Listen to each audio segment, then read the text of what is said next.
thank you, Pablo, for coming into your home, right? Because you were a student, bachelor and master student with us, one of the first students, I would say, right? Second generation. So that was back in 2014, 15, 16 when you finished the master. Then he moved to Cranfield to pursue a PhD on mission design for asteroid exploration using autonomous CubeSats. And after getting his PhD, he did a couple of postdoctoral fellowships in US, in San Diego, and MIT. And I guess a couple of years ago, he joined as assistant professor in the Department of Aerospace Engineering at San Diego State University, where he's currently an assistant professor, right? His interests include astrodynamics in dynamically complex environments, and he works on GNC applied to space missions, space exploration, including navigating around the moon, which I guess is a hot topic these days. Okay, Pablo, floor is yours. Thank you very much for being here again. Yeah. Okay. Ooh, nice. Right. Thank you, Manuel, for the introduction. Thank you, everybody, for being here. How long do we have for the talk? Okay. So, well, it's a pleasure to be here today.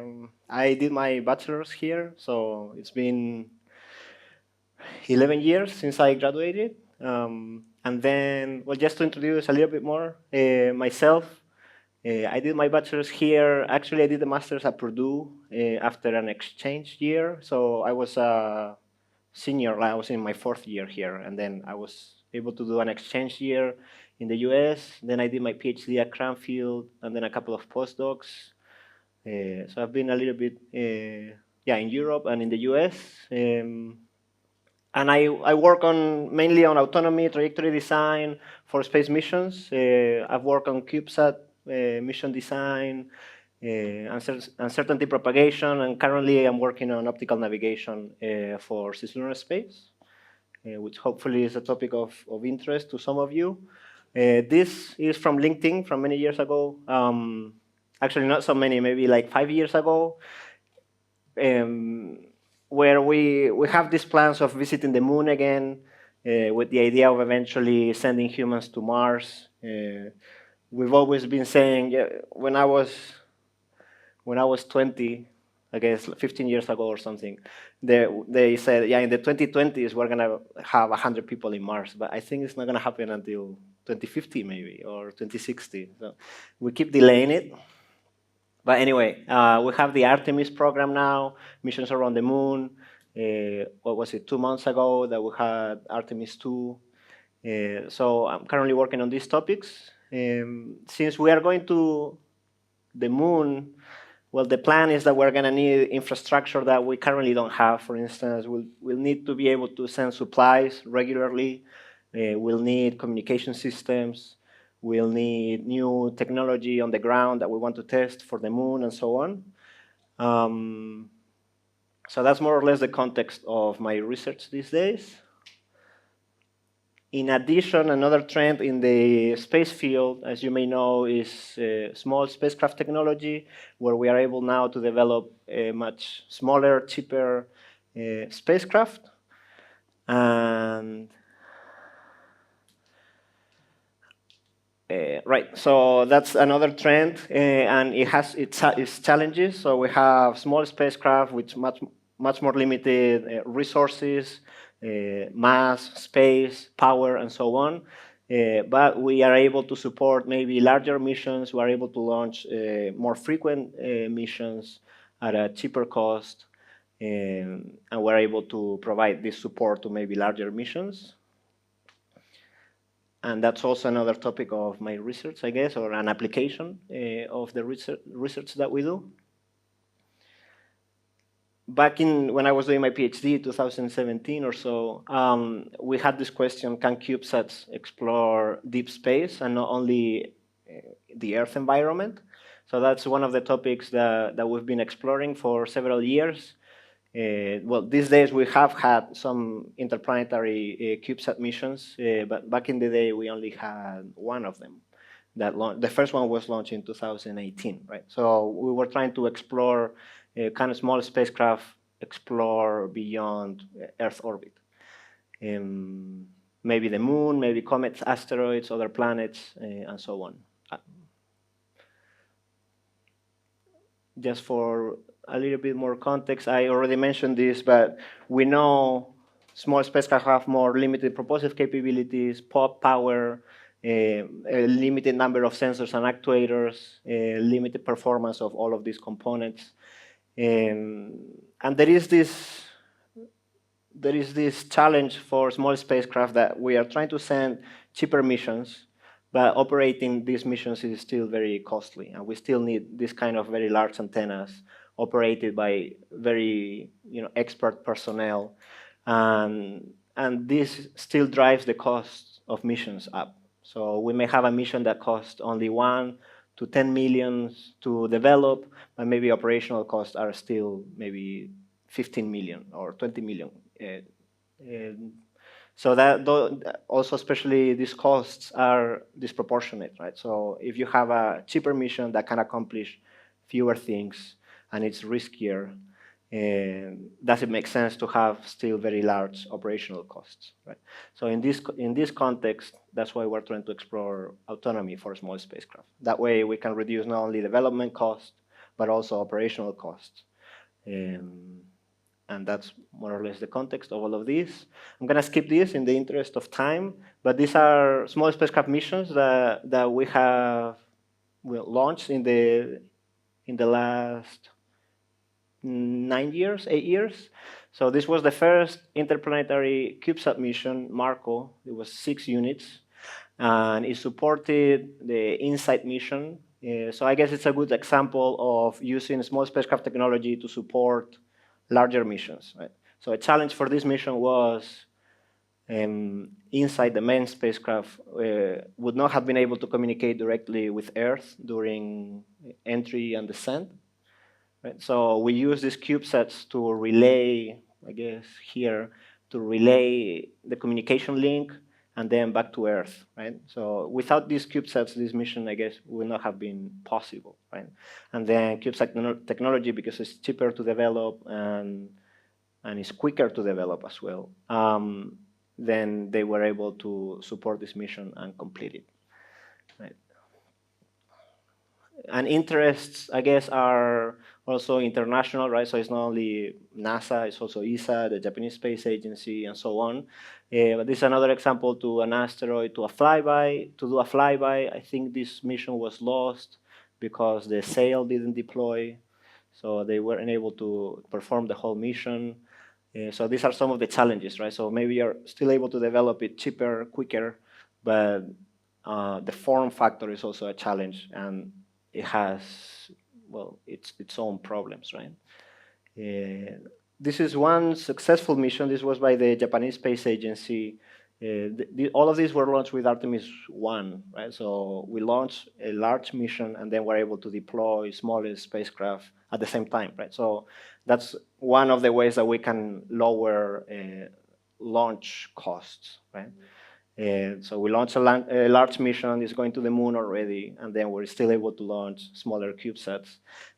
This was one of them, I think it was 13 of them that were deployed with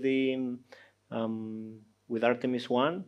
And this one was able to look at a comet, and it was also able to perform some flybys of the moon, and it took some pictures of the craters. So this is an example of a successful mission, I guess. And then we have future plans. This is by the European Space Agency to visit an asteroid, and so on.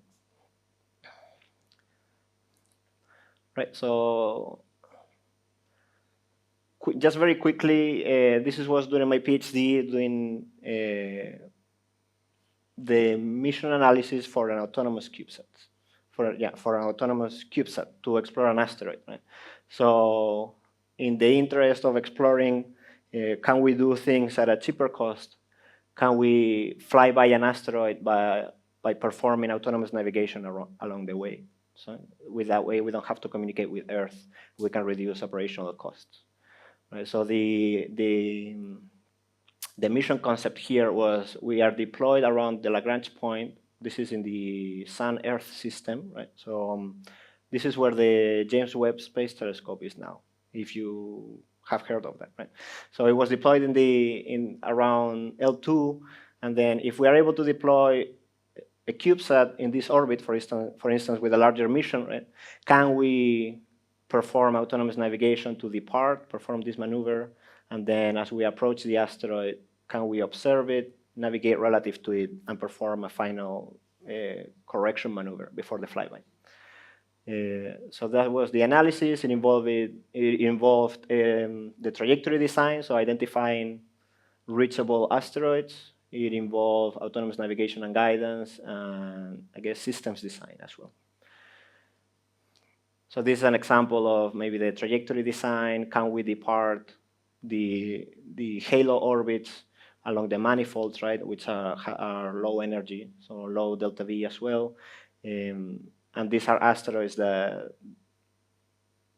fly close to the manifold, I guess, and then that maybe potentially you can explore them, right, or perform a flyby. So this was, well, we did analysis in the three-body problem, in the ephemeris model. We did high impulse and low thrust.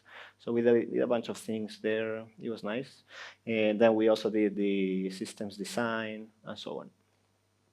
This is just for context. But then another mission analysis, I guess, or mission design I was involved in was this mission by the Japanese Space Agency. It's a collaboration between JAXA and ESA. So this mission will be launched in 2029. The idea here is we're gonna wait for a long period comet to enter the solar system, right? So it comes from very far away from the Earth cloud. So that is, well, beyond the planets. Well, this is the asteroid belt. These are the outer planets. This is the Kuiper belt, right? So even farther beyond, you have the Oort cloud. And this is where long period comets come from. And these have orbits that are extremely long in time. So there are 200 to 1,000 year orbits. Only about 10 of these long period comets are discovered every year. And they are interesting for science in terms of, well, being unaltered since the formation of the solar system, right? So that way, if you are able to explore this, you can learn more about the formation of the solar system. So we're gonna wait for one of these comets to enter the solar system.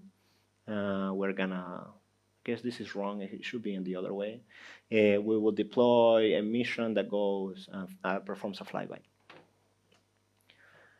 So that's the concept here, and it's very similar to my PhD in the sense that this is also in a halo orbit around the second Lagrange point in the Earth, in the Sun-Earth system, and then we're gonna wait for one of these comets, perform a flyby, and as we approach it, this large mission, which is developed by the European Space Agency, will deploy 2 smaller CubeSats. So this is another way of complementing a large mission using small spacecraft technology. So, and well, I guess interestingly, in a way, or in a sense, these large spacecraft will fly at maybe 1,000 kilometers or 1,500 kilometers from the surface, and because these ones are cheaper, they can take higher risks. So they are gonna fly by I think it's 500 and 750 kilometers, something like this. So the closer you are to the comet, the more active the dust environment, meaning the higher the risks. So this is a way of achieving more with a smaller spacecraft. And the work that we did here was the attitude analysis, right? So attitude, I guess attitude control, feasibility analysis, if you want to call it. So as we approach the comet, we're gonna be flying by through the whole cloud of particles. And then these particles may be impacting different surfaces on your spacecraft. And we were trying to figure out, can we maintain attitude control as we perform the flyby?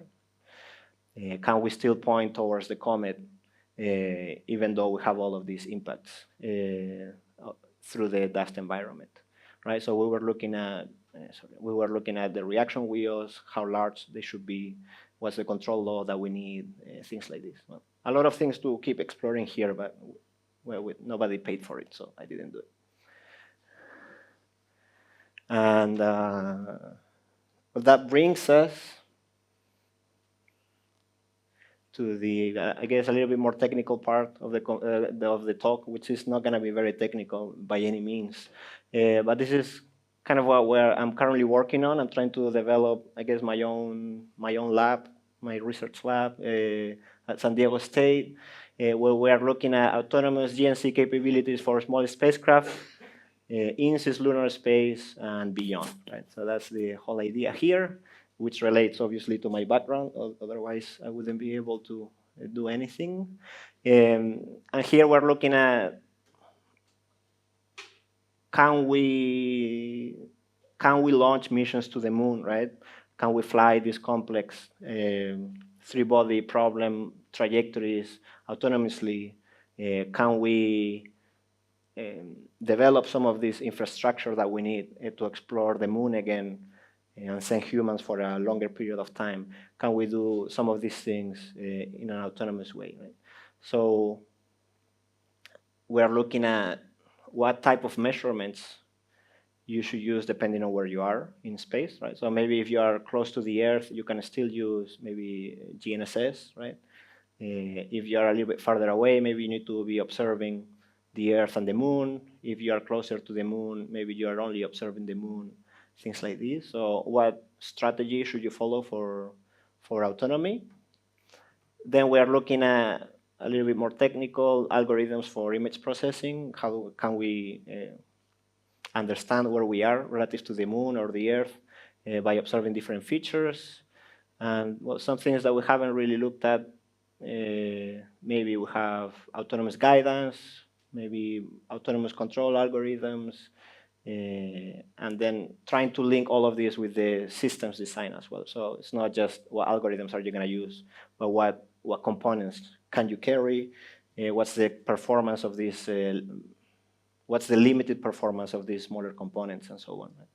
That's a little bit of what we're doing. And this is kind of a pipeline, we can call it. So a pipeline of the current research that we are doing. So we're mainly focusing these days on optical navigation. So we're starting with image generation. We generate images of the Moon, of the Earth, mainly that. Images of comets. You can generate images of asteroids if you want. So we start with this, which, I mean, it's the least technical part, but it's the one that looks the coolest, I think. So you can generate images of different planetary bodies, which is nice. Then we go into image processing, where we start with some basic algorithms like edge detection, centroiding. These days, since it's popular, we're looking at like convolutional neural networks and these machine learning things. So we start with these two, right?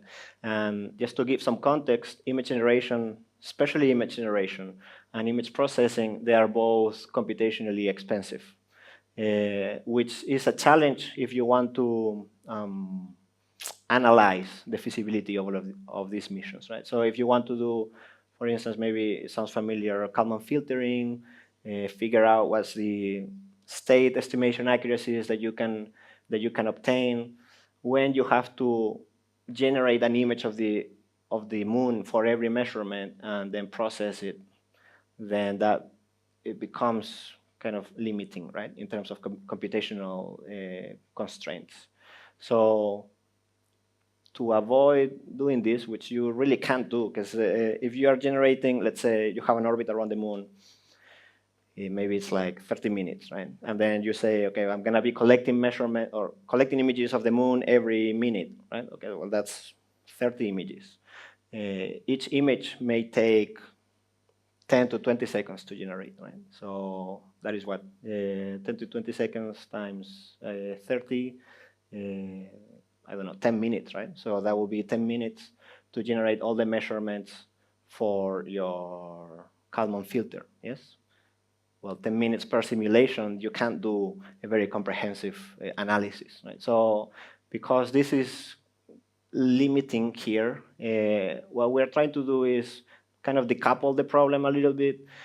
So we generate images, we process them, and then we try to understand what's the accuracy that we can obtain for these measurements, right? So we look at how does, let's say,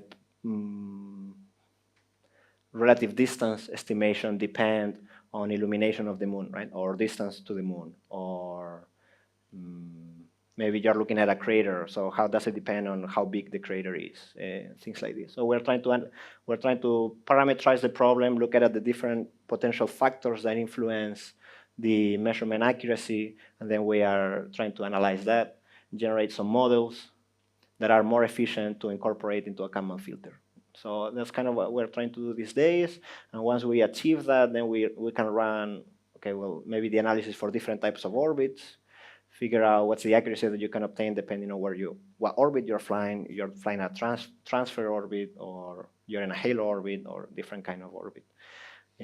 So then we can do a little bit more comprehensive analysis here to then develop your strategies for autonomy, what kind of measurements you should be using, and so on. We haven't really touched the robust guidance, but that's the plan at some point. Let me see, how long do I have? We've already been talking for 20 minutes, I think. Okay, yeah. No, well, I don't know how interesting the different things are, so I'll just skim through things. This is the part that I enjoy the most, which is generating images of planets and objects. The moon was the first one that we started working on. Well, actually, all of these, just for some context, you saw kind of what I did during the PhD, and that JAXA attitude control analysis that we did. That's kind of my technical background, right? All of this that relates to optical navigation kind of started as a side project because I thought it looked interesting. It was a little bit different, right? So all of this is kind of, I didn't really have a technical training for it. It's just been kind of like self-taught in a way, watching YouTube, I don't know, reading papers. It's the typical way of approaching problems anyway, right? But I guess that is to say that whatever you do during your PhD, if you're doing your PhD or your master's, whatever you're doing, you may end up doing something different, right? But I tried to at least do something that looked interesting to me. So we started with the moon. You grab an elevation map, so you can go on Google, look for it, elevation map of the moon, and then you find this kind of map, which is, well, like the topography, right? So where the mountains are, where the valleys are, things like this. And then you can also grab a color map of the moon, because different regions of the moon have different kind of shades of gray. And then you put this into some ray tracing software. We're using POV Ray. Blender is popular. There's a couple of others that are popular. We started this back in the day, and then using like libraries. Maybe you've used SPICE. This is by JPL. You can get like position of the planets, attitude of the planets, things like this. So we are able to position the sun, we position the moon, we were able to orient the moon, whichever orientation it has at a particular time, right? Then we can generate images like this. This is a synthetic image, so something that we generated. We tried to replicate an image of Orion, so it was 2022. You can see it looks good enough for the scope, I think, of all of these projects. And then you have the ability of generating images at different illumination conditions, different distances. The Earth is a little bit more challenging because, well, you start with a color map. You can also have an elevation map of mountains, but usually, well, depending on the distance, it may not be so important. One of the challenges is the clouds. Clouds are going to be covering certain regions of the coastline, for instance, if you're observing the coastline. So this is a challenge that we're trying to approach now. But the process is the same. You get your ray tracing software. You input your color map, your cloud map. It generates an image of the moon, of the Earth. And this also kind of trying to replicate an image taken by EPIC, which is in a geosynchronous. No, it's not in geo. I don't know where it is.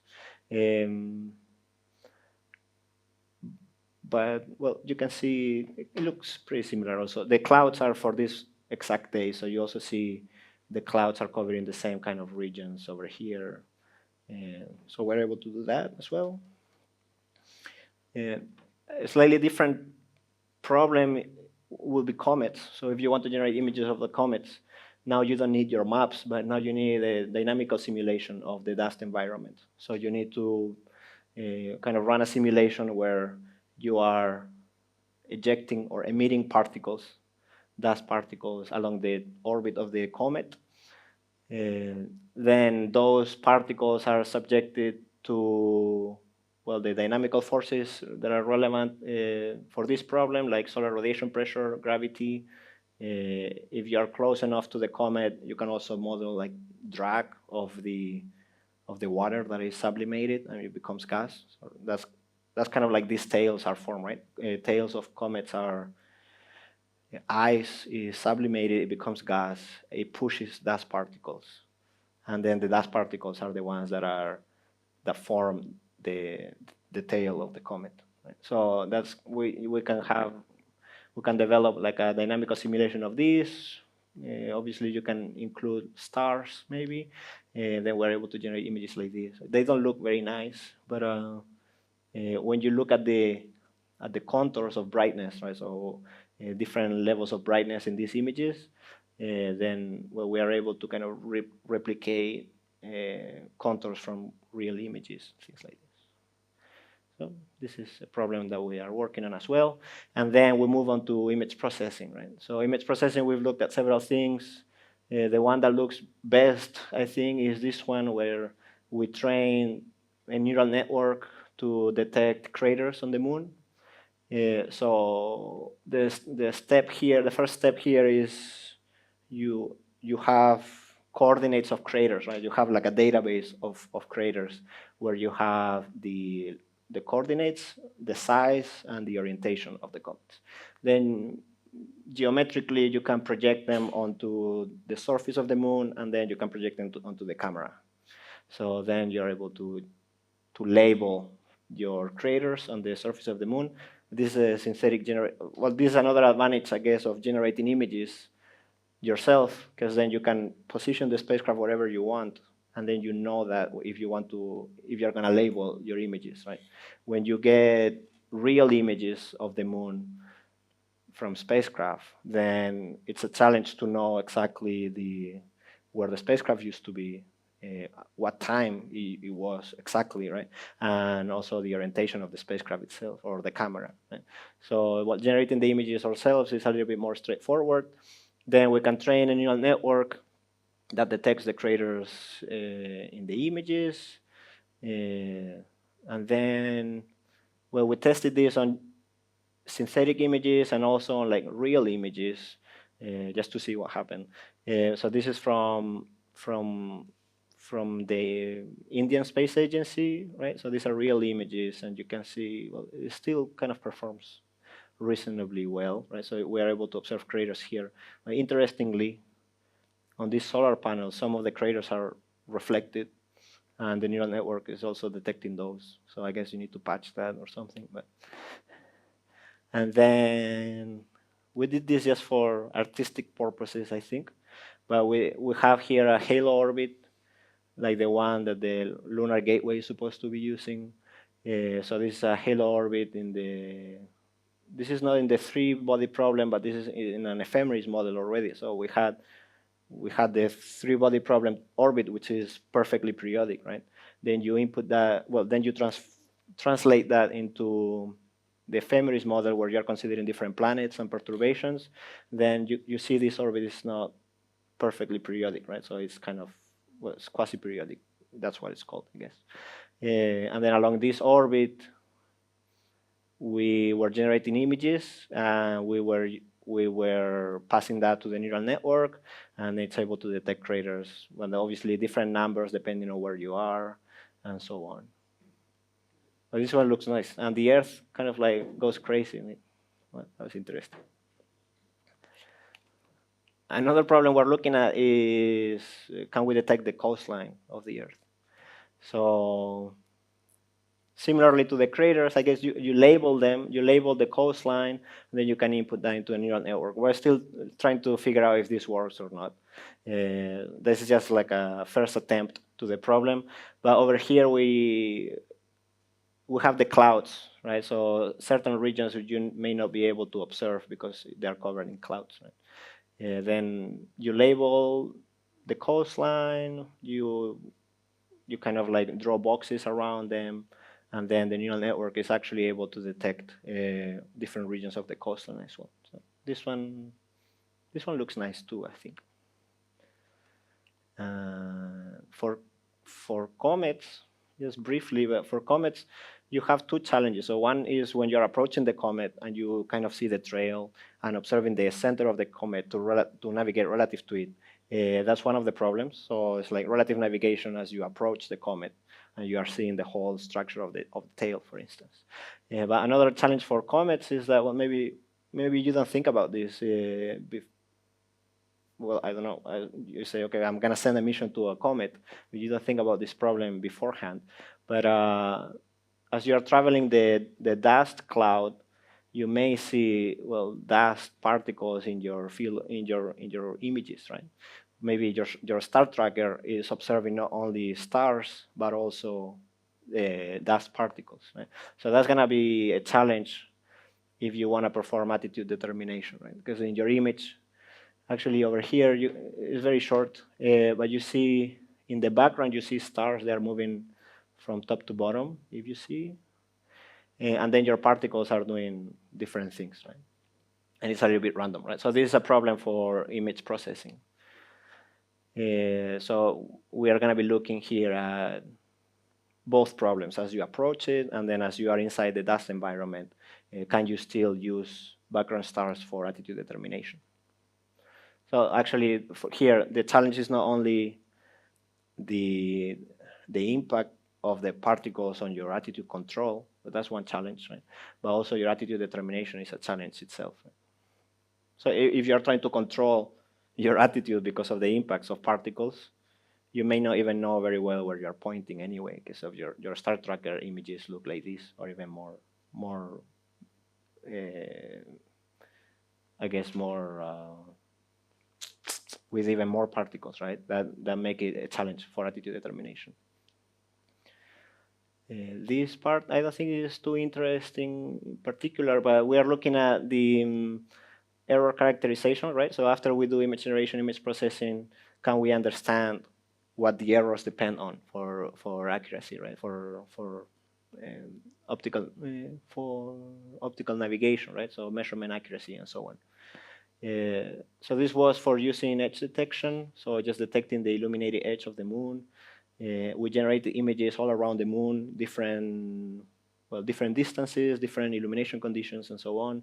And then we kind of found, right, that it doesn't only depend on how far you are from the moon, but it also depends on what phase you're looking at and how illuminated it is and things like this. So there is, this will look confusing, but this is error measurement, right? So different shades of gray mean lower or higher measurement errors. And I guess the common assumption is that it doesn't depend on what you're looking at or the illumination. It only depends on how far you are. But actually, we ran all of these images, right? So we generated all of them, we processed all of them, and we found that actually that's not true. It doesn't only depend on distance, right? So that's kind of what we're showing here. This is one of our latest papers, I guess. We saw that it doesn't only depend on illumination condition. Well, I guess it depends on illumination condition where you are, and because of that, it depends on time as well. Right? But it has a periodicity, right? So this mm, this is called sidereal period, right? So the moon is spinning, and then the sun is also well, I guess the sun is not orbiting. The sun is somewhere here. This is spinning and this is moving as well, right? So there is a periodicity that is the sidereal period, which is 29 days. Something like this. And then, well, obviously it does depend on distance, but we saw that the patterns that we observe for a given distance, they are kind of preserved and they evolve with distance, right? So if you see, there are some patterns over here of, I guess, lower errors here. These are lower errors. That as you get farther away from the moon, you still observe the same kind of patterns. And they are preserved also across camera resolutions. Anyway, once we have a bunch of data, then we can develop a model, even if it's just it's not like an analytical model, but it's like, I guess, what do we call data something? I forget the term now. Huh? Yeah, surrogated or data-driven model, whatever you want to call it, right? So at least we have a bunch of data points, then we can incorporate that into, I'm gonna skip this, just one sec. We can incorporate this, right? You can interpolate, then you can develop your common filters. There is bias in these measurements as well, so you need some bias estimation. Then you can run the analysis for different types of orbits. You can get estimation accuracy depending on what orbit you're flying, which depends on time. You can start looking at these things now that you have a model of what the measurement errors are. Right? And going back, we did something similar for crater detection, right? So for crater detection, how does the error depend on crater radius, on distance to the moon, on the angle with the sun and the crater?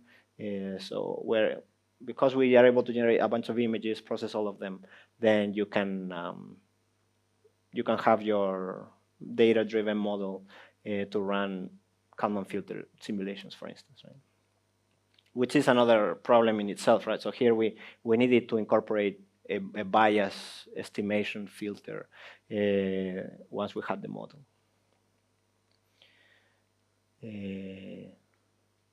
And once you are able to, well, I guess that's kind of like the plan that we have. Once you are able to, I'm about to finish, by the way. Once you do this for different types of measurements, right? So we have the moon. You can observe the edge of the moon. You can, if you get closer, you can observe the craters. Right? If you are close to the moon, to the Earth, maybe you can use GNSS. Maybe you can use the coastline of the Earth. You can use different type of measurements. Right?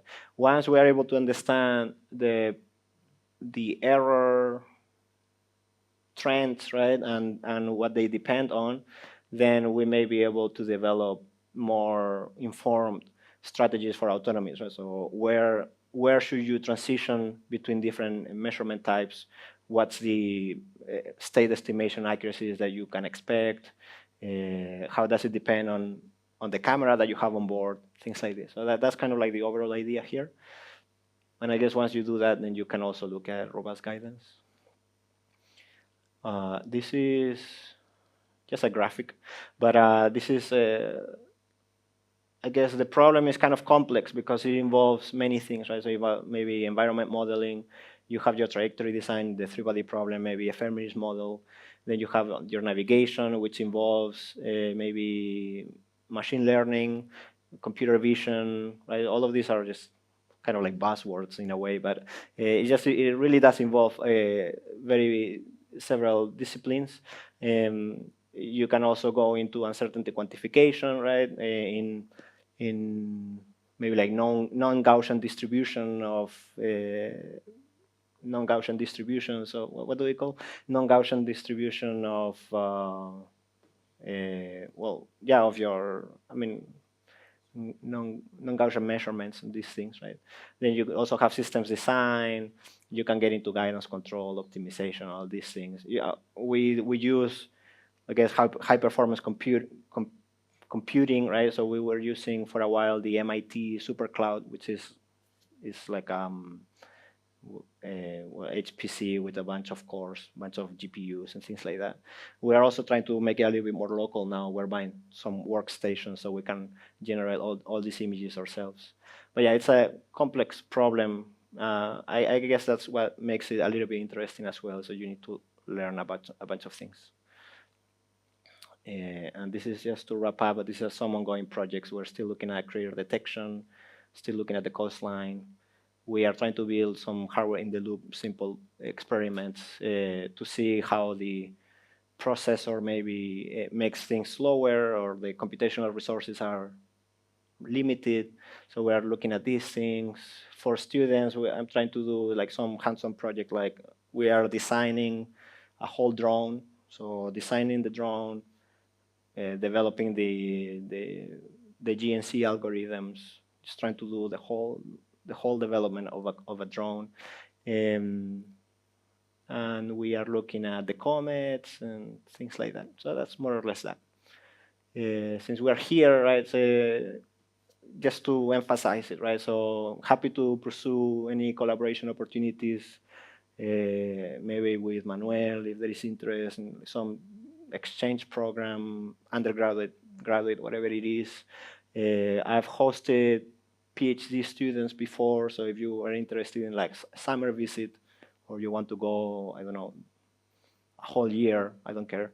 We'll give you a desk, we'll give you a computer. Or if you want to work on research proposals, either other faculty, or if you are pursuing your postdocs, or if you are, yeah, whatever it is, I'm happy to collaborate. San Diego looks nice. It kind of looks like this. This is not Photoshop. Well, maybe it's Photoshop, but well, like some filters, right? But it does look like this. This is a university. This is another student that visited. He graduated already, but he was in Toulouse, Isai Sopaero. He was a student of my PhD supervisor. So, well, he visited. It was easy because I knew him, but yeah. Yeah, this is a possibility. Yeah. It's not everything is good in San Diego. It looks nice. There are other challenges. You need a car, for instance. It's expensive, but yeah, it's nice. Just to conclude, I think I leave here my contact information in case you want it. But yeah, we looked at small spacecraft technology, how it's increasingly popular, but it has its own challenges. We're currently exploring autonomous capabilities in cislunar space and beyond. Small spacecraft technology, it's interesting because it can be your way of demonstrating the technology before you test it on larger missions, more expensive missions, right? So that's kind of how we're trying to use small spacecraft technology. I would like to have my students, for instance, develop like a CubeSat, and maybe they can launch it. Maybe we can take images of the Earth and test the algorithms. So that's kind of where I'm trying to go with this as well. And I guess in general, this is multidisciplinary. You need a lot of background knowledge. So sometimes it's hard to split the problem into different parts, especially for the students that maybe are not so familiar with many topics. But yeah, that's it. Thank you very much. Hopefully it wasn't too long.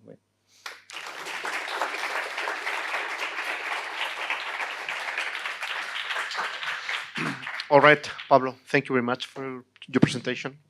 Also, thanks very much for proposing actively collaborations, because this is one of the aims of these seminars. It's not just listening to a researcher, understanding what they are doing, but also trying to foster collaborations in many ways, as he was pointing out. So, if you are interested, you have his email. So super nice. Okay, thank you. But let's pose a couple of questions at least before we go for lunch. Okay, who wants to start? Okay, Miguel Angel. Oh, I wanted to say it's a pity that Manuel, hopefully you know him, Manuel Sanjurjo. He's not here, but Manuel was my mentor when I was doing my undergraduate degree, and we stayed in touch well, until today, right? He helped me a lot with applications to masters, to PhD. He's always been like a good connection to have. If I need anything, I know I can send him an email. So yeah, you're lucky to have him around as well. Yeah, I was talking to him on WhatsApp, and he sending some hellos to you. Yeah. And well, Manuel is the actual host of Pablo's talk. He couldn't make it today, but yeah, Manuel Sanjurjo is who actually invited him, and it's the one that was leading all this astrodynamic research line, but now is on leave. I don't know if temporary or permanent. We'll see. But yeah, thank you for pointing it out, Miguel. Good morning. Thank you for your talk. It was really interesting, and lunar navigation and this lunar navigation is a hot topic now. So I'm curious whenever you are research or encounter the interaction of your vision-related navigation with GNSS signals. As you may know, they are a project that was launched last year that results have been published the beginning of this year on a receiver that travel from Earth to lunar and use only GNSS signals. And there is also a NISA mission for lunar navigation that aim to put 3 satellites on the moon. So I'm curious about if you have explored this type of things. So just conceptually, we have looked at it very briefly. I haven't really devoted a lot of time. We've been looking more at the optical navigation aspect. I haven't really seen the details of these missions. I would think they need they need an instrument, right? And I don't know how big the instrument is. I don't know, can it be used on a small spacecraft? Yes or no? How much power it needs? GNSS I mean, so obviously it's gonna be helpful, especially if you are launching more satellites around the moon. Then you can develop this very very nicely, I think. But GNSS has its own challenges in the sense of the direction, right? So if you're going to the moon, you only have one direction for your measurements, right? Which then you have higher uncertainty in other directions. And I mean, just to tell you, I haven't really looked at it a lot. It's gonna be one of the ways, I'm sure. I'm sure optical navigation is gonna be another of the ways, and some methods will apply to some missions, some methods will apply to other missions. And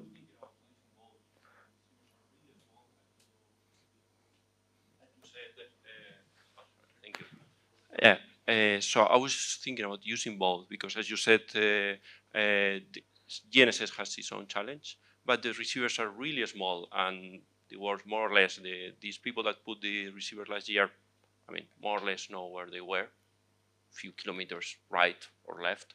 So probably will help to the vision algorithm. Yeah, I'm sure you need, and that's part of what I guess I call here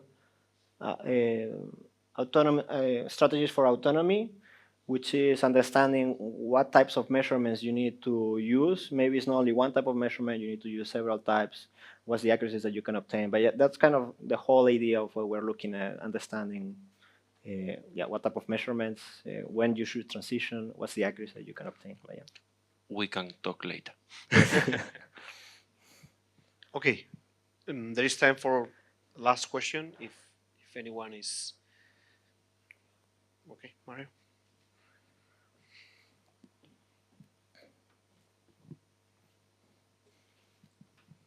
Okay, well, thank you, Pablo. It's very nice to see you again after this many years, and a very interesting work that you have been doing. I just have a curiosity about the comet dust that you were showing me before. You had an example where you had this spacecraft losing control completely. I wonder if the dust coming out of the comet really has that much of momentum relative to the comet. Good question. Yeah. Because I would imagine that the dust is essentially stationary with respect to the comet. Yeah, this is a beautiful question. Yeah. So we have The problem here is not the dust particles moving fast relative to the Yeah. comet itself. The challenge is that this comet is coming in this very elliptical orbit, Right. almost hyperbolic. So the speed of this comet is already it's expected to be between 15 and 70 kilometers per second.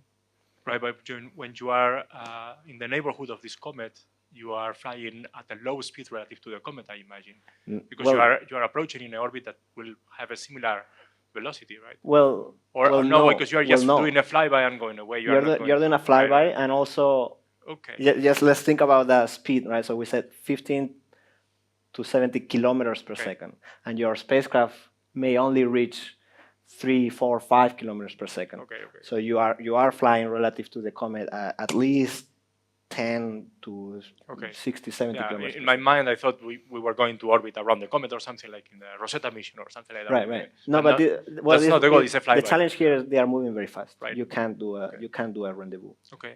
Okay. Okay. Okay. Thank you.